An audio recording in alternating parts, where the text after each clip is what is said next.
बोली आनंद कंद भगवान की जय।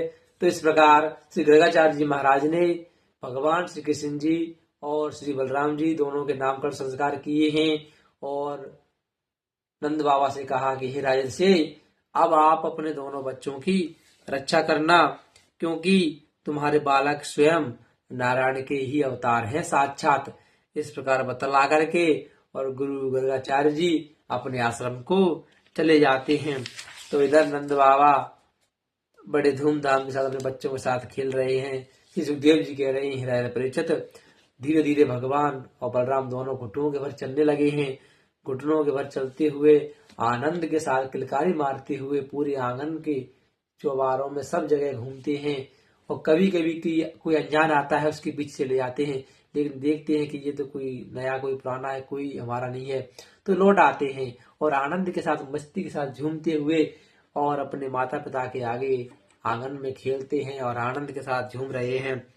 तो धीरे धीरे ऐसे भगवान श्री कृष्ण जी और बलराम जी बड़े होते जा रहे हैं। तो अब तो घुटनों के भर चलते थे, लेकिन धीरे धीरे वे खड़े होने भी लग गए और खड़े होकर के नाना प्रकार की कौतूहल भरी लीलाएं और गोकुल में कर रहे हैं। ऐसा वात्सल्य भगवान बता रहे हैं कि जैसे स्वयं ही बच्चे की तरह हों, लेकिन वे भगवान हैं। लेकिन लीला कैसी कर रहे हैं? मनुष्यों के जैसी, बच्चों के जैसी। भगवान कहते हैं कि मैं माता के लिए तो वात्सल्य के रूप में बच्चा ही बन सकता हूं और दुष्ट के लिए मैं भयंकर और आतताइयों के लिए मैं उनकी जैसा काल के समान उनको प्रतीत होता हूं। और जो मेरे को जिस भाव से भजता है मैं भक्त को भी उसी भाव से भजता हूं। यानी जो भक्त वही जिस भाव से चाहेगा मैं भी उसको उसी प्रकार से प्राप्त होता हूं।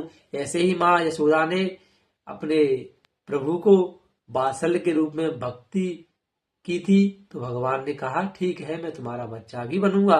तो भगवान उनके ही बालक बने हैं और उनके आंगन में बड़े आनंद के साथ किलकारी मारते हुए भगवान खेल रहे हैं। इस प्रकार से भगवान नाना प्रकार की लीला कर रहे हैं। कहते हैं कि हरे अनंत हरि कथा अनंता और कहे सुने बहुविध सब संता। भगवान की कथा अनंत है, भगवान भी अनंत है, उनकी कथा भी अनंत है, लेकिन संत लोग महापुरुष बड़े आनंद के साथ सुनते हैं और आनंद के साथ गाते हैं। श्री राम जय जय राम, श्री श्याम जय श्याम जय श्याम।